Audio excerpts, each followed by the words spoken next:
ರಾಜಾಧಿರಾಜ.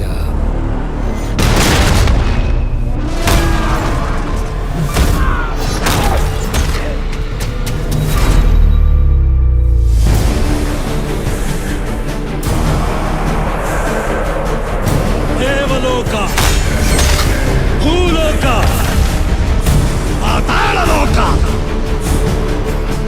ಮೂರು ಲೋಕಗಳಲ್ಲೂ ಇನ್ನು ನನ್ನದೇ ಸಾಮ್ರಾಜ್ಯ.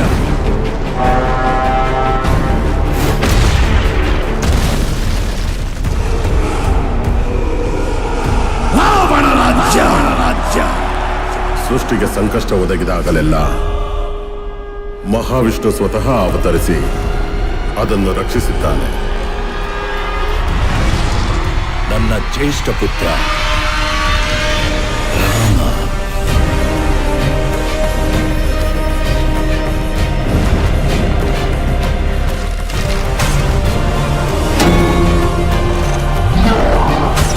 ಲೋಕ ಕಲ್ಯಾಣಕ್ಕಾಗಿ ನನ್ನ ಅಂತ್ಯವೇ ಆದರೂ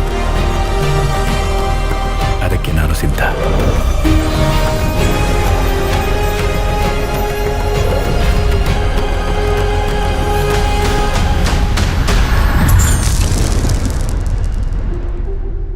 ನಾನು ನಿರ್ಧರಿಸಿ ಆಗಿದೆ.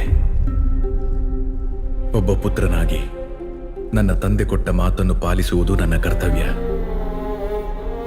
ನಿನಗೆ 14 ವರ್ಷಗಳ ವನವಾಸ.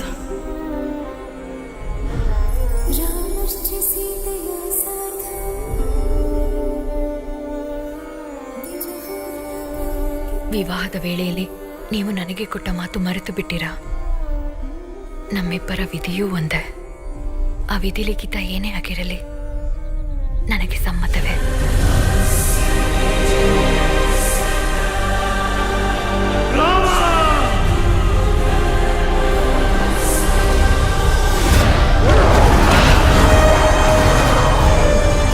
ಜನಸ್ಥಾನದ ರಾಜಕುಮಾರಿ ಶೂರ್ಪಣಖಿ.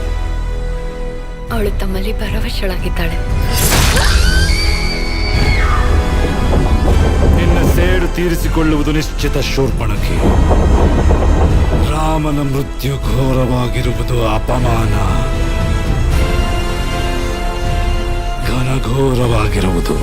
ರಾವಣ 3 ಲೋಕದ ಅಧಿಪತಿಯಾದರೆ ಆ 3 ಲೋಕಗಳ ಸಾಕ್ಷಿಯಾಗಿ ಅವನನ್ನು ವಧಿಸುತ್ತೇನೆ.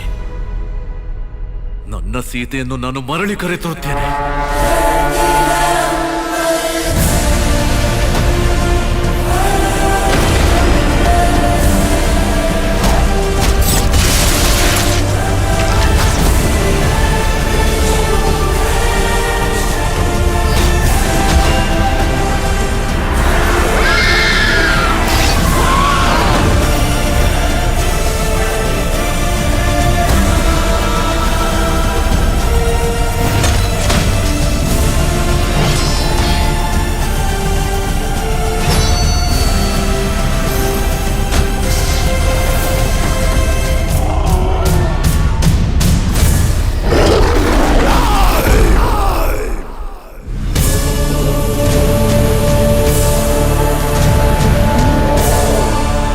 ಇದು ರಾಮನ ಯುಗದ ಆರಂಭ.